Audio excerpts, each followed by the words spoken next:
Silence hurts more than any word. My friends, that's not just a saying, that's the brutal truth. And if you understand it today, you'll never again let yourself be used as someone's emotional punching bag, their backup plan, or their supporting character in a story that was never yours. Because silence is not absence. It is power. It is invisible authority. It is the loudest scream you'll ever give without moving your lips. But before we dive deeper, take a second, press that like button, subscribe to the channel, and turn on the bell so you never miss the lessons that could shift your life forever. Do it right now, because what we're about to uncover isn't just advice. It's a strategy, a mindset, a weapon you'll carry for the rest of your days. Now, hey folks, imagine this for a moment. Imagine a stage where the spotlight is shining, the curtains are open, the audience is waiting, and the actor they depended on, the one they thought would always show up, has walked away without saying a word. That silence, that empty stage, that's more devastating than any insult, louder than any explanation. And that's what happens when you stop playing the emotional game with people who live off your energy. They stand there, alone, powerless, with no one left to perform for. You see, society has sold you a lie. They told you, talk it out. They told you, forgiveness means reconciliation. They told you, ignoring someone is childish. But let's break that lie wide open right here, right now. Because the truth is, manipulators thrive on those ideas. They need you to explain, to react, to defend yourself, because every word you give them is fuel. And folks, if you keep handing them fuel, don't be surprised when they keep the fire burning under your peace. Marcus Aurelius once said, "The best revenge is not to be like your enemy." And silence is exactly that. It's not about shouting louder. It's not about proving your worth. It's about stepping back, folding your arms, and letting the emptiness do the talking. Silence is the locked door they can't break, the mirror they can't look into, the storm that floods them without thunder or lightning. My friends, when you go silent, something strange happens on the other side. At first, they laugh. They think, he'll be back. They'll answer, it's just a phase. Then the irritation begins. Why aren't they reacting? Why aren't they feeding me attention?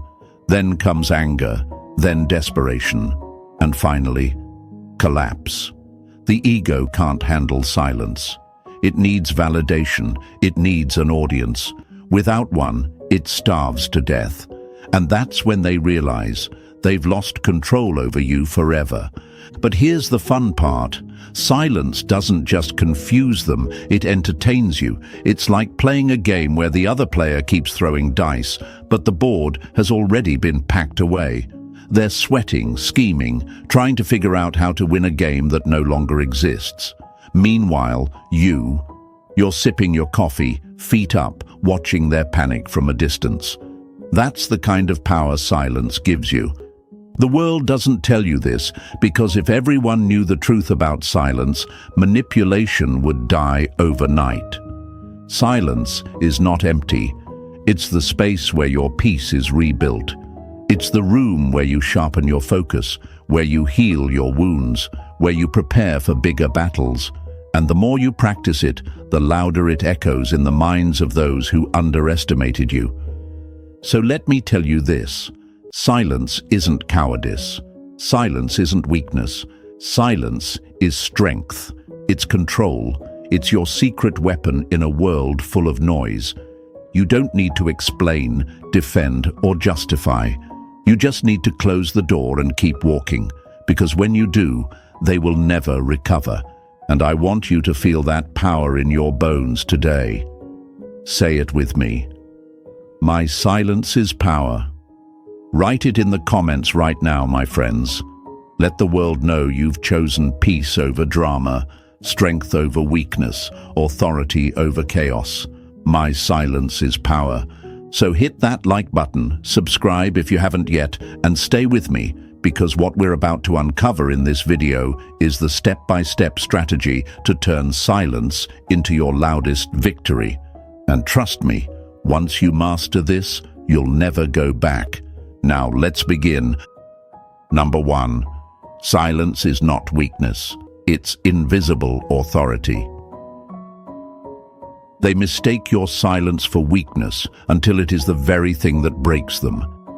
My friends, that's the paradox almost no one understands. We live in a world that glorifies noise. People are taught to believe that the louder they shout, the stronger they are. They believe that constant explanations, endless arguments, and never-ending back and forths are proof of strength. But silence? They dismiss it. They fear it. They run from it. And deep down, they know that silence is the one thing they cannot manipulate. Imagine a battlefield. On one side, warriors clashing with swords, shouting war cries, their armor clanging in the chaos. On the other side, a single soldier stands unmoved, calm, watching, not lifting his sword, not making a sound. Who do you think the enemy fears more, the one screaming in desperation, or the one who doesn't even need to speak? That soldier is silence, and silence always terrifies more than noise. But let's ask the hard question. Why do they fear silence so much? Because silence cannot be argued with. They can twist your words, they can spin your emotions, they can bait you into defending yourself until you're exhausted. But silence is a wall. It doesn't bend, it doesn't crack, it doesn't leak. And for manipulators who thrive on reaction, that wall is unbearable. Still, my friends, silence is not easy. That's why many people avoid it, because silence feels like abandonment.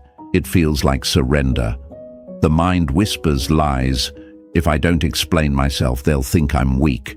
Or if I don't respond, maybe they'll believe I don't care. That fear is real, and that fear is exactly what toxic people exploit. They know you've been trained to fear quietness, so they drag you into the noise. They keep you speaking, reacting, defending, until you forget the truth, that silence is not absence, it is presence on a higher level. Marcus Aurelius said, "The best answer to anger is silence." And those words are heavier than steel. Think about it. The person who doesn't react isn't controlled. The person who doesn't explain isn't manipulated. The person who doesn't shout isn't exposed. Silence is the ultimate shield because it leaves nothing for them to grab onto. But you might ask yourself, why is it so hard for me to stay silent? Because silence demands strength. It demands you let go of the need to be understood. It demands you resist the temptation to prove you're right. That's a battle within yourself, not with them. And most people lose that battle because they're too addicted to being heard. But here's the revelation. You don't need to be heard by them. You only need to be understood by yourself. Picture this. They provoke you. They throw insults. They twist stories, they spread lies. They're fishing for a reaction. They want to see you bleed. And instead, you look at them with calm eyes and you say nothing. Do you know what that does to them? It corrodes. Every second of silence eats away at their pride. It's like handing them a mirror they can't escape. They're left alone with their own words, their own noise, their own emptiness. And that emptiness becomes poison. The lie we've been fed is that confrontation proves strength, that shouting louder, responding faster, arguing harder somehow equals respect. But respect isn't earned in noise. Respect is felt in restraint. Respect is carved out in silence. It is the invisible authority they cannot touch. And yes, it will feel uncomfortable. Your heart will race. You'll want to explain, you'll want to defend, you'll want to type that message or pick up that phone. But remember this, the person who draws you into noise owns your peace. The person who drags you into chaos holds your strings. And when you refuse to move, when you hold your silence, you cut those strings. Think of silence as a closed door. On their side, they're banging, shouting, demanding entry. On your side, you're calm. You're sitting by the fire, sipping tea, not even flinching at the noise outside. Which side holds the power? They have chaos, but you have control. That's why silence isn't weakness. Silence is the authority that doesn't need to announce itself. The truth is, they don't fear your words. They fear your absence. They don't fear your anger. They fear your indifference. They don't fear your confrontation. They fear that you've moved on without them. That's why silence cuts deeper than any sword. It forces them to see what they lost without you reminding them. And here's the motivational fire I want to leave you with today. Silence isn't about running away. It's about standing taller than the storm. It's about saying without words, I am not available for your games anymore. When you choose silence, you choose yourself. You choose your peace. You choose your freedom. So let this be your affirmation today. Say it with me. My silence is my strength. Write it in the comments right now. Let the world know you've reclaimed your authority. Show yourself. Show the world around you. Because when you truly understand that silence is not weakness, but invisible authority, you'll never again fall into their trap. And stay with me, because what's coming next will shake you even more. We're going to expose the biggest lie you've ever been told about closure, and why chasing it is exactly how they keep you trapped in their cycle. You don't want to miss it. Number 2, the lies you've been sold about closure. They call it closure, but really it's just a trap disguised as healing.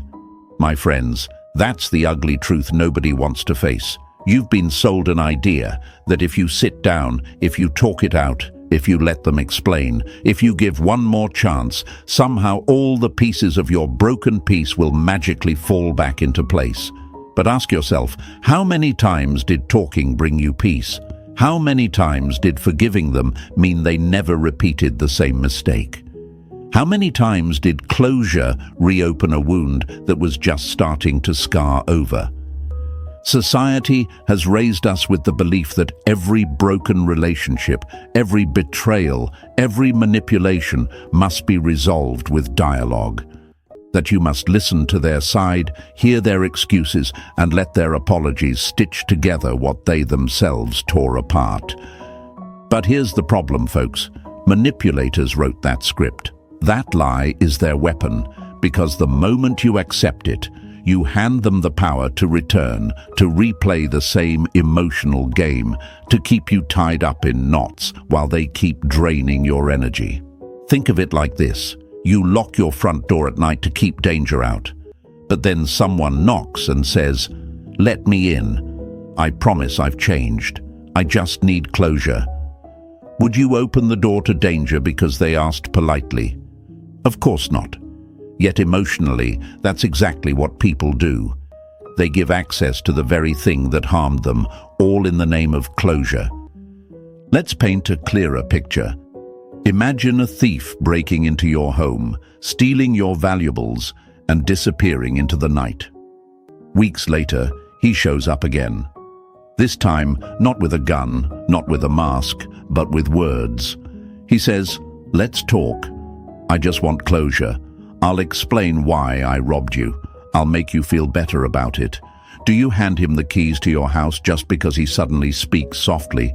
Or do you slam the door in his face because you've already learned your lesson? The answer is obvious. Yet in relationships, too many people hand back the keys to thieves who've stolen their peace, all because they were taught closure comes from conversation. But listen to me, closure doesn't come from them. Closure comes from you. It's not found in their apologies, in their promises, or in their explanations. Closure is the decision you make the moment you say, "This door is closed," and nothing you say will reopen it. Now I know what you're thinking, but if I don't talk it out, if I don't hear them, if I don't explain myself, won't they think I'm weak? Won't they think I don't care? My friends, that's the fear talking. And that fear is exactly what keeps you trapped. Because closure isn't about what they think. It's about what you know. And what you know is this: if they respected you, they wouldn't have broken you in the first place. If they valued you, you wouldn't be sitting here trying to figure out whether to give them another chance. They want you to believe closure is a meeting, that it's sitting in the same room, pouring out your feelings, and finally reaching an agreement. But the reality? That's not closure, that's a negotiation. And every negotiation reopens the contract for more manipulation. Every meeting gives them another chance to tug at your emotions, to twist your empathy, to squeeze one more drop of attention from you. And the moment you walk away, you're not free, you're drained all over again. Epictetus once said, "Freedom is the only worthy goal in life. It is won by disregarding things that lie beyond our control." And that's the essence of closure. It's not about controlling what they say, how they feel, or what they regret. It's about controlling yourself. It's about deciding that you don't need their permission to move forward, that you don't need their explanation to heal, that you don't need their performance of regret to choose peace. But let's be real. Choosing this path isn't easy. Why? Because humans crave answers. We want to know why they betrayed us, why they lied, why they discarded us like we didn't matter. Our minds whisper, "If I just hear the reason, maybe I'll finally understand. Maybe I'll stop hurting." But here's the harsh truth. You already know why. They didn't value you. They prioritized themselves. They chose their ego, their pleasure, their control over your peace. Do you really need them to repeat that truth in prettier words? Let me ask you, has an apology ever erased a betrayal? Has "I'm sorry" ever erased a sleepless night? Or the tears you cried? Or the humiliation you felt? No, words don't erase wounds. Only distance does. Only silence does. Only walking away for good does. Closure, my friends, is a myth created to keep you tied to the very people you need to cut off. And the faster you realize it, the faster you reclaim your life. Now, think of silence again. Silence is not empty. It is the full stop at the end of the story. It is the locked gate that says, "This chapter is over." It is the quiet declaration that you no longer seek their validation, their explanation, or their presence. Silence is closure. Because closure is not what they give you, it's what you give yourself. The difficulty lies in resisting the urge to reopen, because the moment you hear their knock, your heart remembers the old patterns. You think, maybe this time it's different, maybe they've changed. But change doesn't happen in apologies. Change doesn't happen in speeches. Change happens in actions. And if their actions already cut you once, do not give them the chance to cut you again. The lie of closure tells you that you'll feel lighter after hearing them out. But in truth, you feel heavier, because words reopen wounds. Words drag you back into the storm you just escaped. Words plant doubt where silence had already planted peace. So here's the reality. The only closure you need is your decision to close the door. Closure is not a conversation, it's a conclusion. Closure is not mutual, it's personal. Closure is not about understanding them, it's about understanding yourself.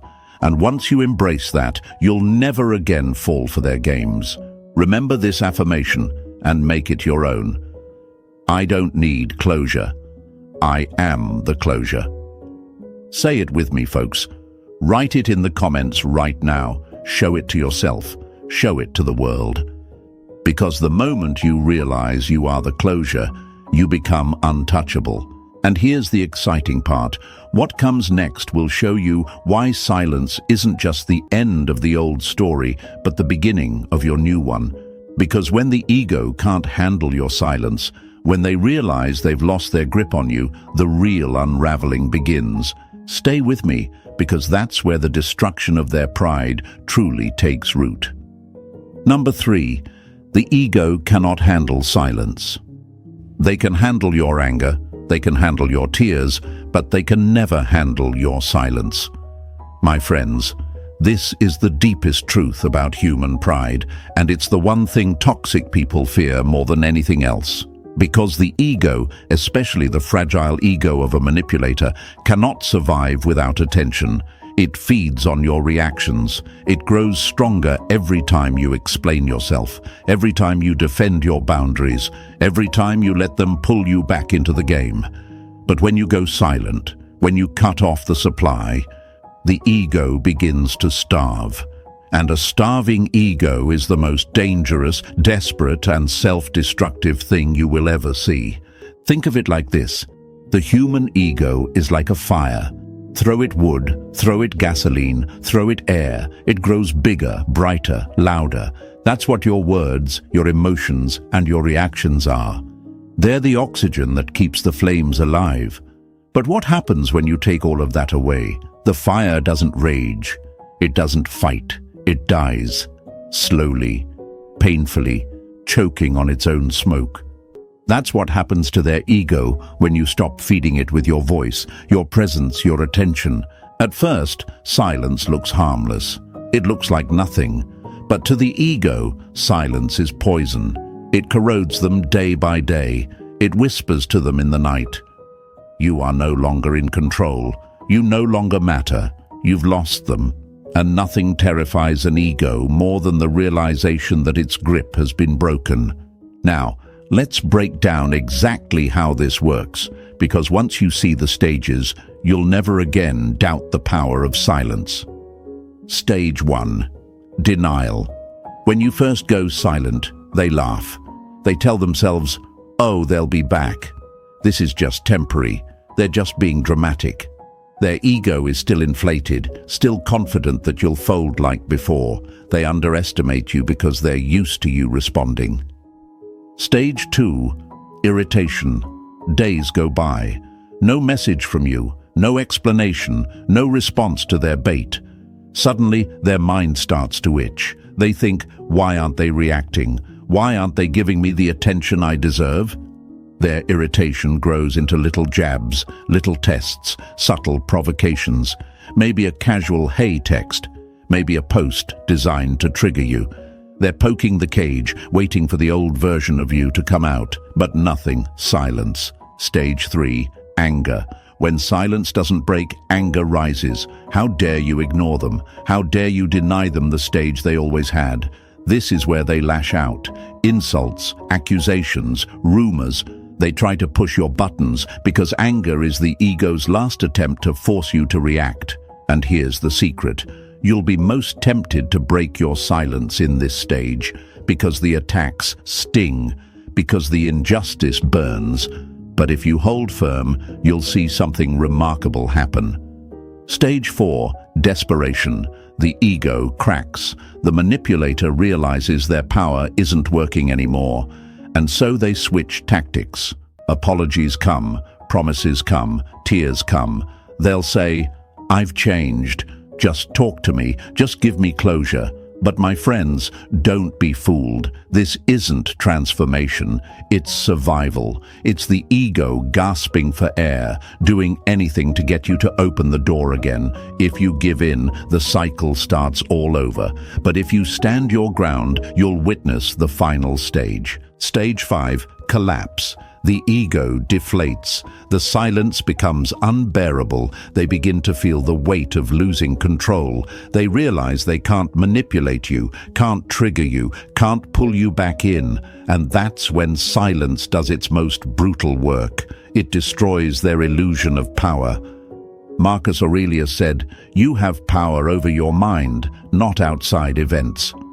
Realize this, and you will find strength. Silence is exactly that power. It's the refusal to let outside noise control your inner peace.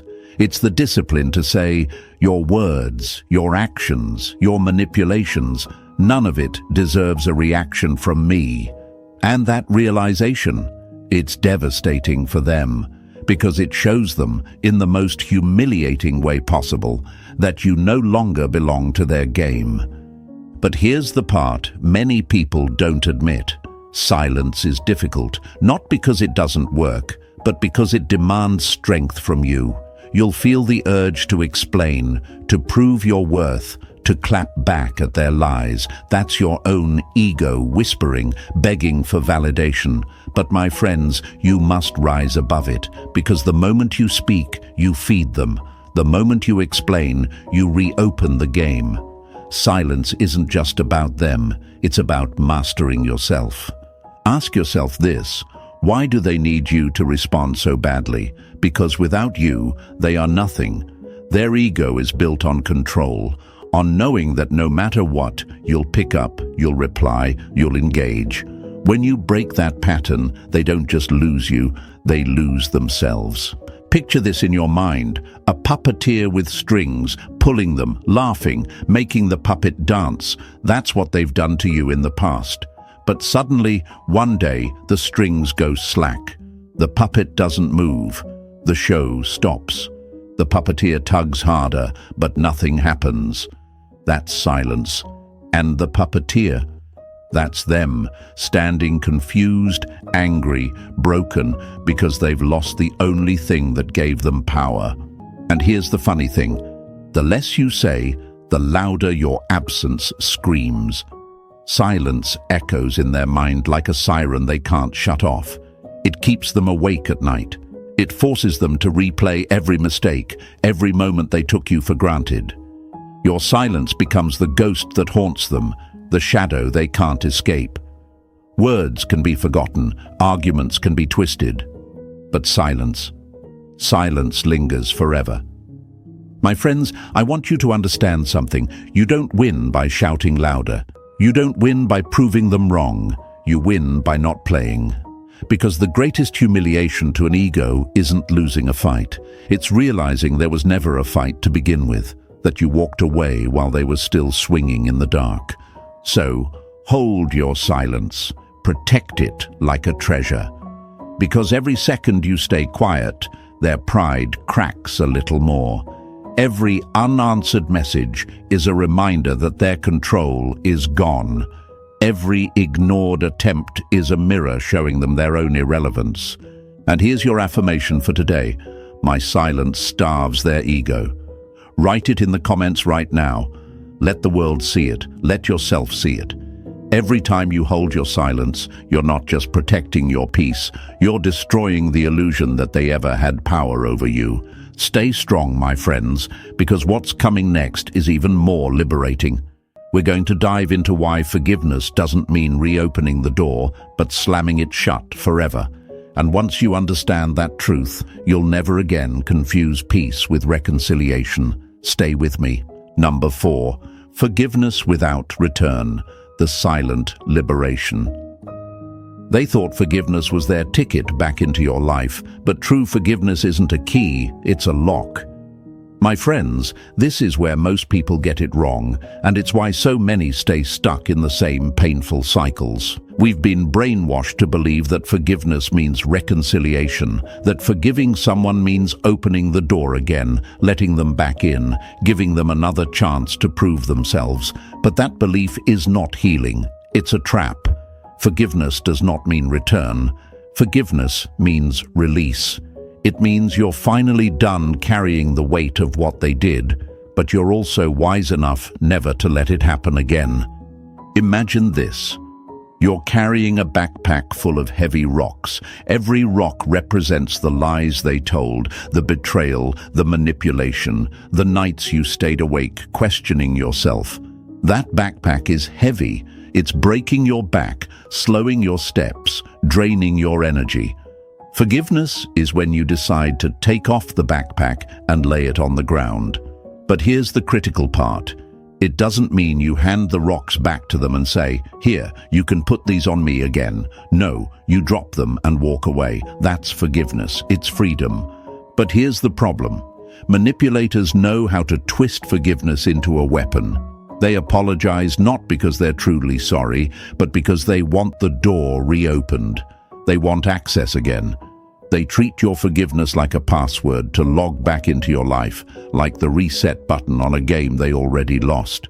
And too often, people fall for it. They forgive, and they reconcile. They forgive, and they hand back the key. And what happens? The same wounds open all over again. My friends, You've got to see the pattern for what it is. Forgiveness without boundaries is not forgiveness. It's surrender. It's giving the thief who robbed you once another invitation to your home. It's handing a knife back to the same hand that cut you. And let me tell you this, that is not love, that is not mercy, and it's not healing. That is self-betrayal. So what does forgiveness really mean? It means saying within yourself, I no longer carry this pain. I no longer carry this grudge, but I also no longer carry you. It is emotional detachment. It is a cold, steady peace. It is the quiet strength of knowing you've risen above the game. True forgiveness is silent liberation.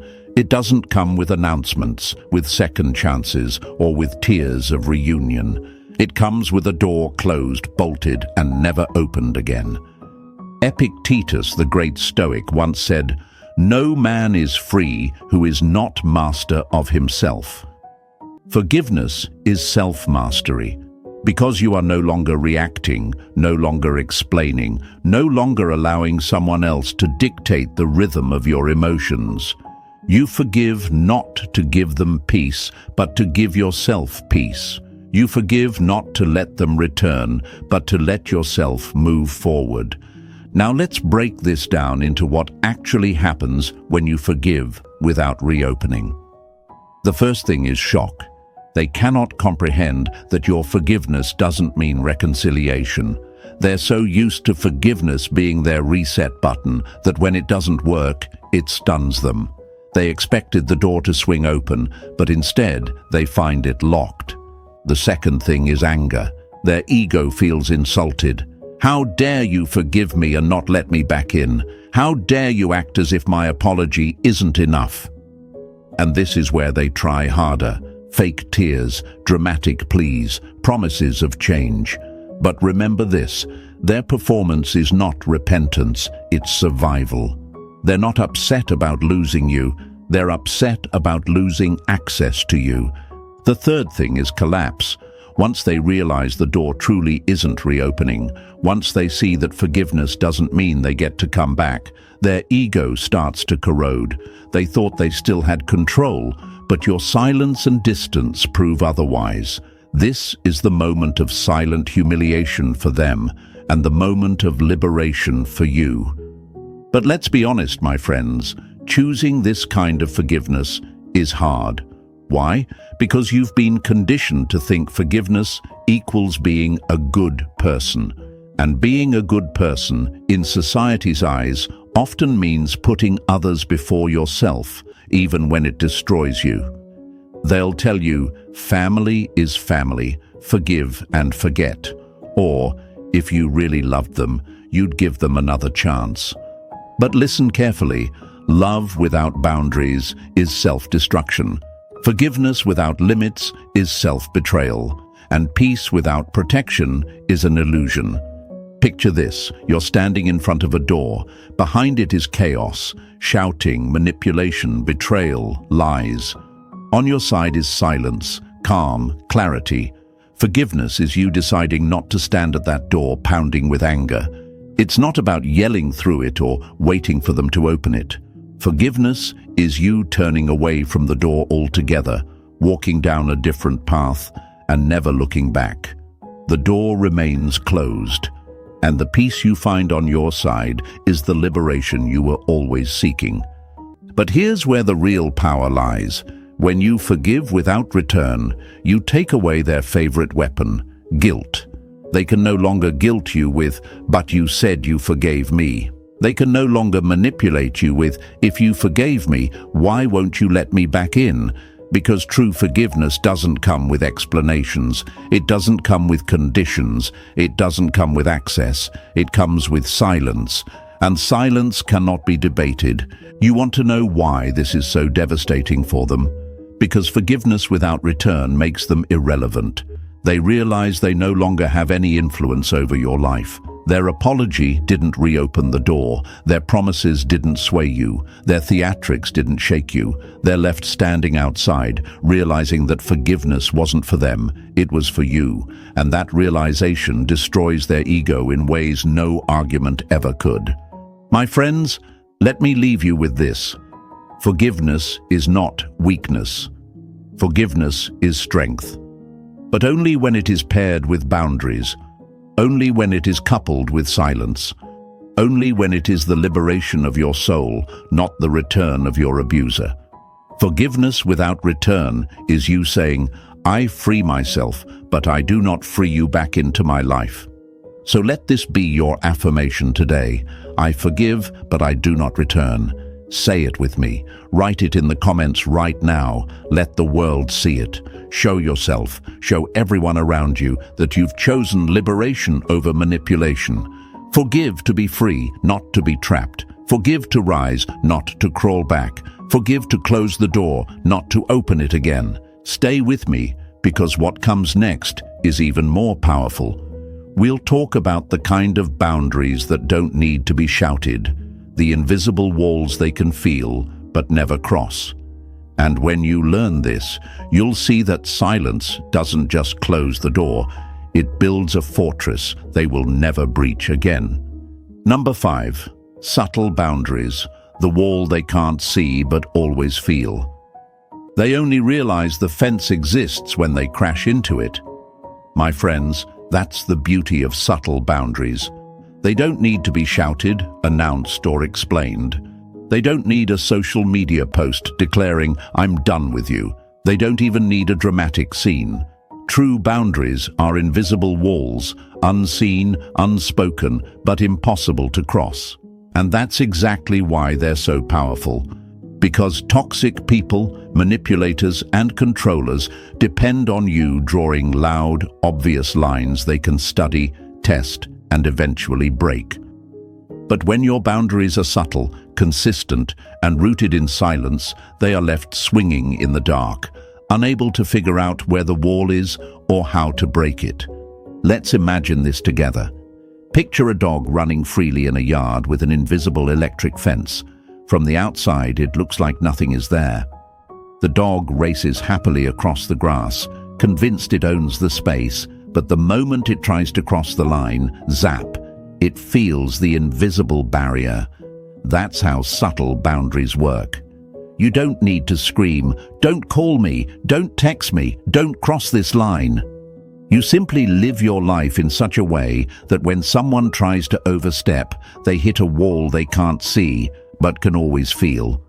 Why is this so effective? Because manipulators thrive on clarity they can exploit. If you tell them, don't text me after 10 p.m., they'll text you at 9:59.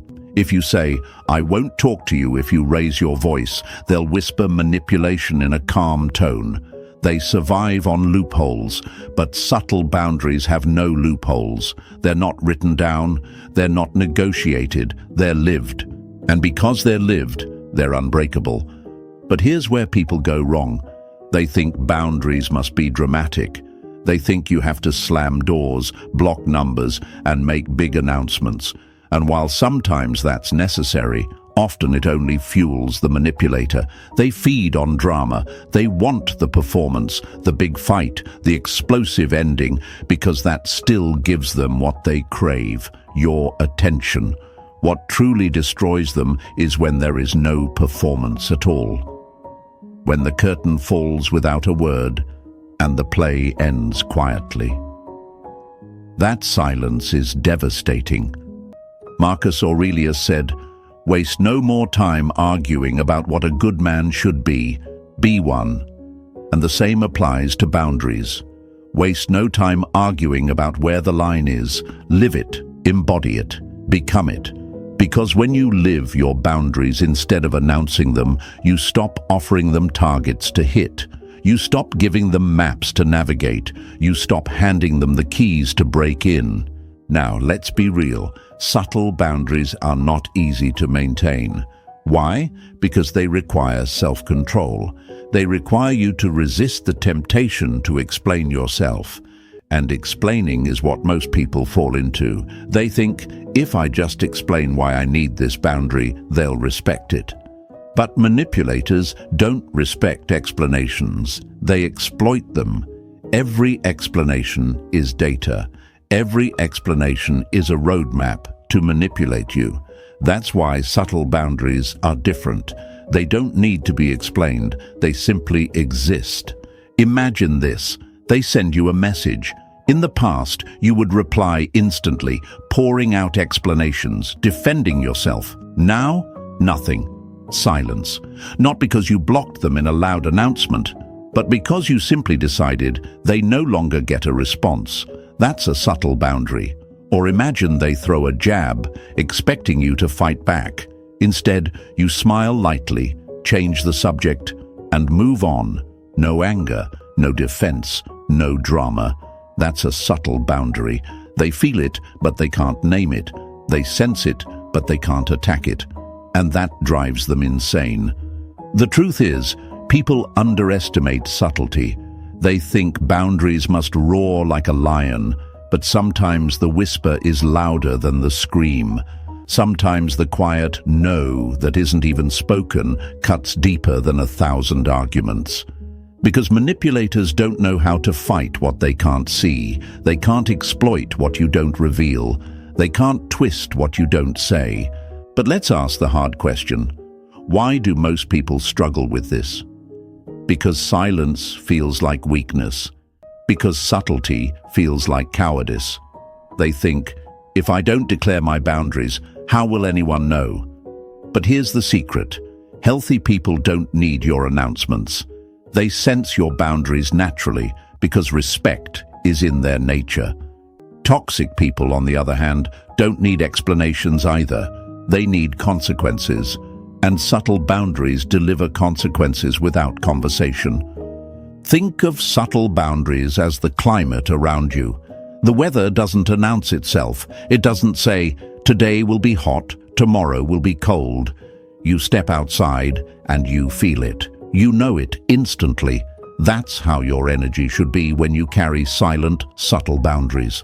People don't need you to explain. They feel the shift. They sense the distance. They realize the warmth isn't available to them anymore.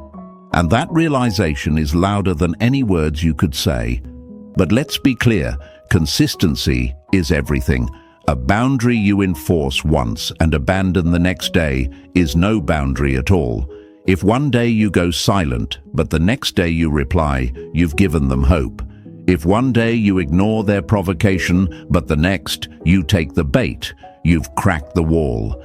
And manipulators thrive on cracks. They'll search for the tiniest opening to crawl back in. That's why subtle boundaries require iron consistency. It's not about a single act. It's about a lifestyle of restraint, a pattern of silence, a wall that never falls, no matter how many times it's tested. Now let's talk about the impact on them. At first, they won't notice. They'll think nothing has changed, but little by little, they'll start to feel it. Calls unanswered, jabs ignored, invitations declined, smiles that don't stretch as far, conversations that no longer open doors. It's subtle, but it builds. And soon, they'll realize something terrifying. Your world no longer includes them. And the more they push, the more they feel the wall. This, my friends, is silent revenge. Not loud, not cruel, not dramatic. Just a consistent wall they can never climb. It eats away at their ego because they can't explain it. They can't point to a reason. They can't accuse you of anything. They only know that something has changed, and they no longer have access. That mystery is more painful than confrontation. It leaves them spinning in confusion, doubting themselves, questioning their own power. And all the while, you're calm, free, focused. So let this be your affirmation today. My boundaries are silent but unbreakable. Write it in the comments. Show yourself. Show the world around you. Because the day you stop announcing and start embodying your boundaries is the day you become untouchable. And here's where it gets even more powerful. What comes next isn't just about silence or boundaries. It's about using lightness itself as a shield. Because while they expect anger, while they expect pain, they never expect humor. Stay with me, because when you learn how to laugh in the face of manipulation, you'll discover a weapon even more devastating than silence. Number 6, Humor as a silent shield. They can fight your anger, they can twist your sadness, but they have no defense against your laughter. My friends, that is one of the most overlooked truths in the entire emotional game. Toxic people thrive on intensity. They live for your tears, your rage, your desperation, because those emotions feed their ego. They want to see you flinch. They want to see you scream. They want to see you shatter. But when you smile lightly, when you laugh calmly, when you meet their drama with humor instead of pain, the entire script collapses. Imagine a boxer walking into the ring, fists clenched, ready to fight. He throws his hardest punch, and the opponent just laughs. Do you know what that does to the fighter's spirit? It destroys it. Because nothing terrifies an aggressor more than realizing their blows don't land.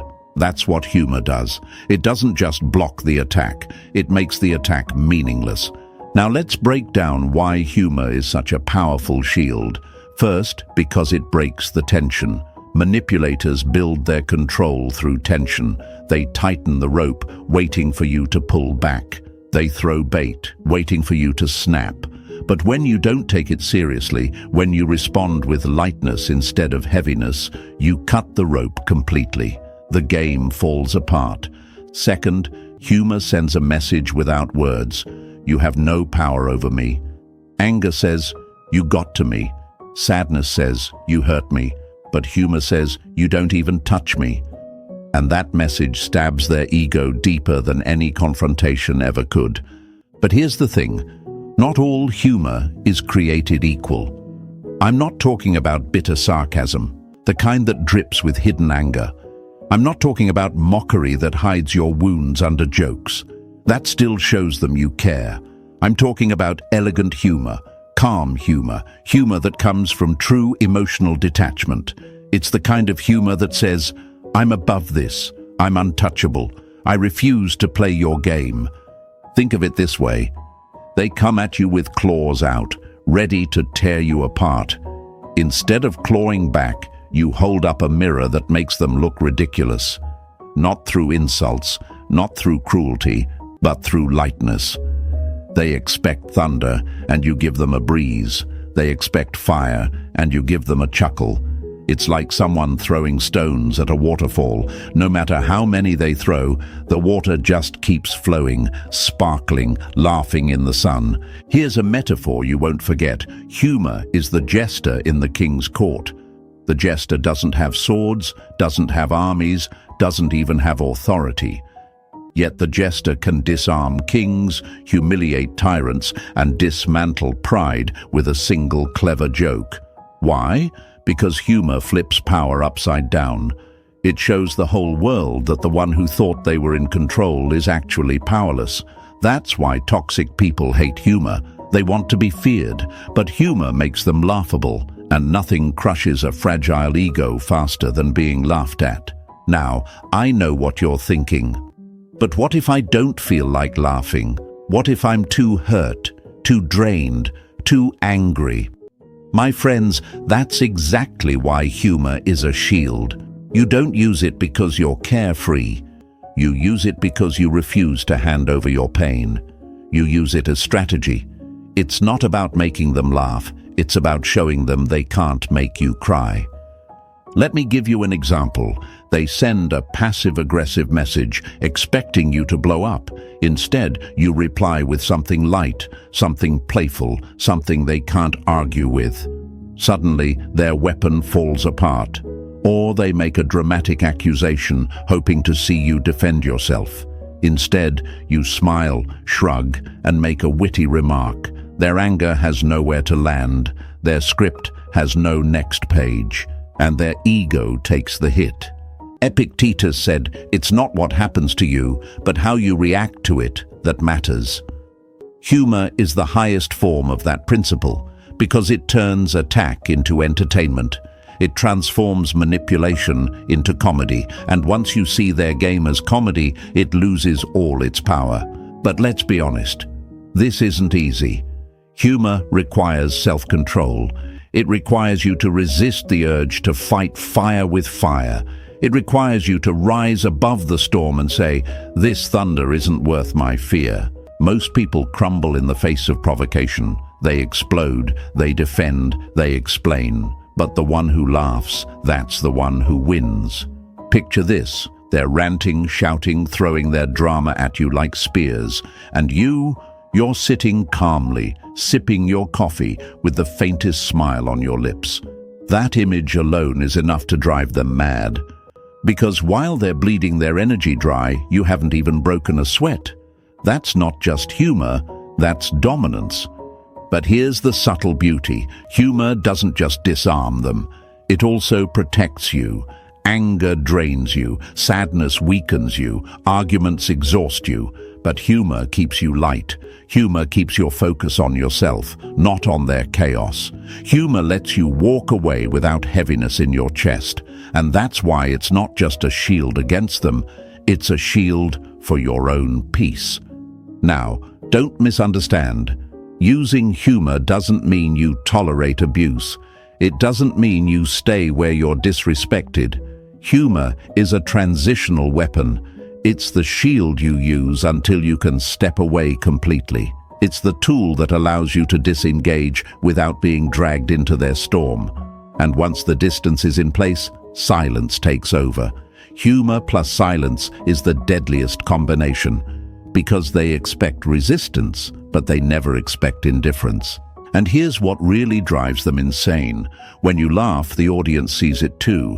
The people around you, the people watching, they notice that you're unshaken, that you're calm, that you've risen above. And that contrast destroys the manipulator's image. They wanted to look powerful, but your humor makes them look foolish. And in the court of public opinion, nothing hurts them more. So let me leave you with this thought. Humor is not weakness. Humor is mastery. It's proof that you no longer play their game. It's proof that their chaos no longer defines you. It's proof that you've chosen lightness over heaviness, detachment over desperation, freedom over fear. Say this affirmation with me. My humor is my shield. Write it in the comments right now. Show yourself, show the world that you've chosen to rise above the storm. Because when you meet their darkness with laughter, you don't just protect yourself, you expose them for what they really are, powerless. And stay with me, because what comes next is even more powerful. We're going to talk about how to refuse the game altogether, because while silence and humor dismantle their attacks, the greatest victory is when you stop stepping onto the stage entirely. And when you do that, my friends, the show ends for good. Number 7, refusing to play the emotional game. They only win if you keep playing. My friends, that's the raw truth most people don't realize until it's too late. Manipulators, narcissists, controllers, whatever label you give them, they don't survive on love. They don't thrive on respect. They don't even care about truth. They live off reaction. They live off your energy. They feed on your anger, your explanations, your justifications, your pain. That's the stage they build. That's the script they write. And the moment you refuse to step onto that stage, the entire play collapses. Think about it like this. Imagine an actor walking out on stage, dressed in costume, lines memorized, ready for the performance of their life. The lights are hot, the curtain is open, they take a deep breath, ready to deliver their role, but then they look into the audience, and it's empty. No claps, no eyes, no attention. How long do you think they'll keep performing? How long can they continue their act with no audience to validate them? Not long. They crumble. They walk off stage. The show ends. That's exactly what happens when you refuse to play the emotional game. But here's the catch. Refusing to play is harder than it sounds, because they know how to bait you. They know your weak spots. They'll use your guilt. They'll use your kindness. They'll use your loyalty. They'll even use your fear of looking like the bad one to drag you back in. They'll throw accusations like grenades. You never cared about me. You're selfish. You're cold. They'll throw guilt trips like chains. After everything I've done for you, this is how you treat me. They'll even twist forgiveness into a weapon. If you really forgave me, you'd give me another chance. And this is where most people break. They defend themselves, they explain, they argue, and just like that, they've stepped back on stage, handed the manipulator the very fuel they were starving for. But the Stoic truth is this: you don't need to defend yourself against lies. You don't need to justify your boundaries. You don't need to explain your silence. Every explanation you give is oxygen to their fire. Every word you speak is wood for their flame. The game only exists if you play it. Marcus Aurelius said, "The best revenge is not to be like your enemy." And refusing to play is the highest form of that wisdom. Because they want chaos, and you give them calm. They want noise, and you give them silence. They want drama, and you give them indifference. That indifference cuts deeper than any sword. Because anger still shows you care. Sadness still shows they matter. But indifference says, "You no longer exist in my world." And that, my friends, is the death of their ego. Let's make this real. Picture them shouting in your face, words flying like arrows. The old you would fire back, would defend, would bleed energy. But the new you sit back, arms crossed, calm, eyes steady, lips sealed. Or maybe you even smile lightly, a small laugh, as if their performance is nothing more than background noise. Do you know what that does? It drives them insane, because their power was never in their words. It was in your reaction. Take away the reaction, and their words dissolve into emptiness. But let's be honest, the temptation to respond will burn inside you. You'll hear the insults and want to clap back. You'll feel the guilt and want to explain yourself. You'll see the accusations and want to prove them wrong. But every time you resist, every time you refuse, every time you hold your silence, you are winning. You are taking back control. You are starving the game until it dies. Here's a powerful metaphor. Refusing to play is like standing outside in a rainstorm. The rain pours, the wind howls, but you don't chase the storm. You don't argue with the clouds. You don't scream at the thunder. You simply open an umbrella, walk calmly, and let the storm exhaust itself. Because no storm lasts forever, and no manipulator can keep raging when their target doesn't respond. They collapse under the weight of their own noise. But here's the beautiful part.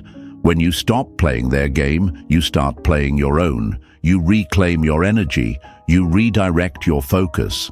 Instead of spending nights typing long explanations or replaying arguments in your head, you invest in yourself. You build your peace. You chase your goals. You grow stronger, lighter, freer, and soon their noise becomes background static you barely hear anymore.